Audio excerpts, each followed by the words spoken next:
So once again, welcome again to Touchline Talk, where it's all about football. And today is a special one. After the Bayern Munich and PSG classic, should we call it Classico? 24 hours later, it was Arsenal versus Atlético Madrid. And make no mistake about it, any team, any game in the whole wide world would have come short of being impressive after seeing that 9 goal thriller in Paris. Atletico Madrid and Arsenal game ended in a 1-1 draw.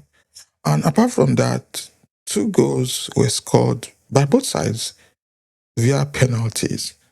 And not only that, it was a controversial game coming from not the players, but from the VAR team, the refereeing, and everything we can talk about. Arsenal pulled in the goal first via a penalty after a defender bashed into Victor Gyökeres. But the equalizer was the beginning of all these controversies. A shot was deflected via White's foot into his hand, and a penalty was blown. Normally in the Premier League, that penalty wouldn't be called because it was a deflection. It wasn't an intentional handball. As if that was not enough, at the last minute, Arsenal got another penalty when Eze was barged into.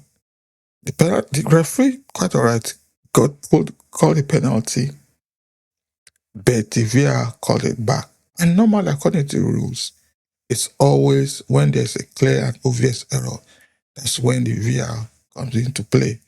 But in this case, they suggested to him to cancel, and he yielded to the pressure from the fans, from the coaches and the players of Atletico Madrid, and he succumbed to pressure and canceled that. And ever since that game has been played, everybody has been having one or two things to say concerning this match. So annoying because for a goal like that, a penalty to be cancelled just like that in the semi-finals, it's crazy. Because to me personally, I see that as 100% penalty. Because if it were to go against my team also, I couldn't argue that. But as you all know, it was chalked off. And finally, the game ended in a 1-1 draw. And looking at that match, for a neutral who wants plenty of goals, you will see it as it's boring. But looking at that match, it was a tactical match. It was a cagey match. We all knew that that was what was going to happen. We all knew it was going to be a very cagey one. It was going to be a very tight one. And as Mikel Arteta always does, first go to your home, try as much as possible to make it cagey, and the second leg at home, fire on. And definitely with this one, let's say Arsenal are 50% qualified to go into the finals in Hungary to play the winners of PSG or Bayern Munich. Right now, make no mistake about it. Both games are going to uh right now nobody can decide who is going to the finals because it's been a cagey affair. And the second leg, obviously, we decide who is going or who is staying. But the one thing is certain, it was a very good match. Obviously, it can be compared to the BSG Bayern Munich because of the 9 goals scored. But in this game, the second legs for both teams definitely was going to be it's going to be a classy one. It's going to be a tough one. It's going to be an interesting one, which you should not miss. But the most important thing is this controversial cause. I don't know what could be done because most of the time these games are already gone and penalty can't be given later. Because why will you make such decisions like that at critical moments? Because how that was not given as a penalty, I still don't know. I still don't understand. And lots of pundits, everybody has been saying theirs. Everybody, I got some videos here to prove to you to show how mad people have been concerning the situation. Because looking at that, how would you say that kind of thing is not a penalty? Let's listen to this guy and let me know what you think concerning what he has to say. The referee struggled under the pressure to get the right decision. I thought the call on the field was absolutely spot on. I thought it was a penalty kick. There was contact there. Was it minimum? Yes, but there's clear contact there. Even the boys, Chris Whittingham and Tony Meola, mentioned it on commentary. Contact is there. Therefore, why is video review intervening and then telling the referee, Danny Macchielli, you got to go have a look at it? You see, that's what we were saying. Obviously, there's a contact.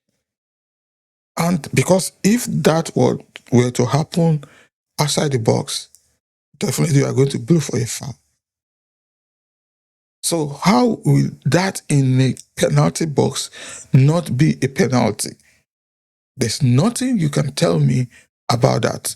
Obviously, there was a contact. At least the barest minimum. You could see that he couldn't get to the ball first.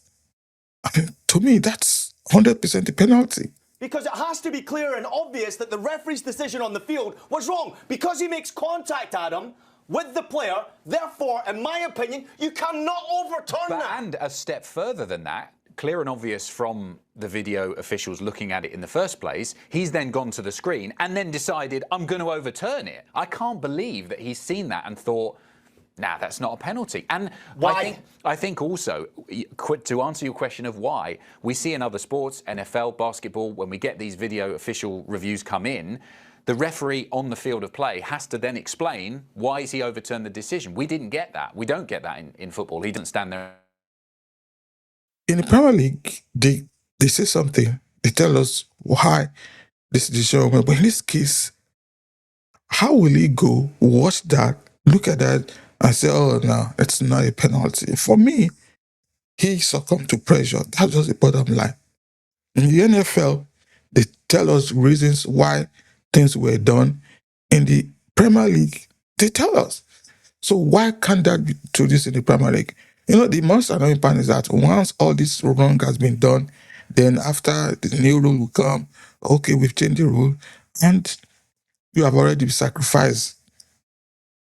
So why will he change that?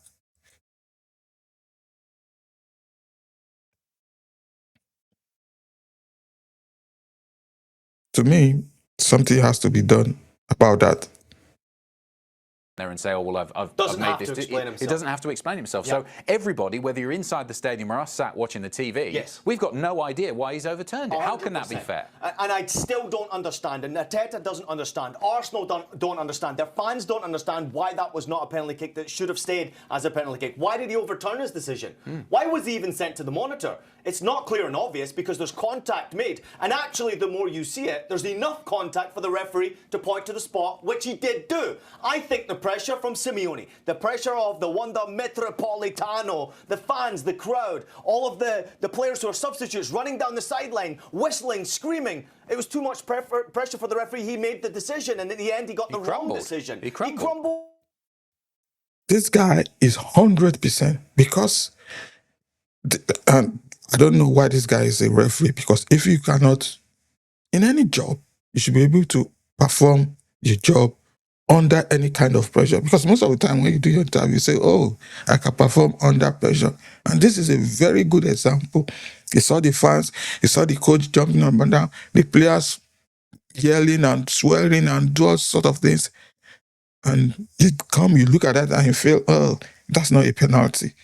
To me, he just succumbed under pressure. He felt if he had done the other way around, that things wouldn't have been fine with him, or maybe they would have done something. I still don't understand why you give up under pressure just like that.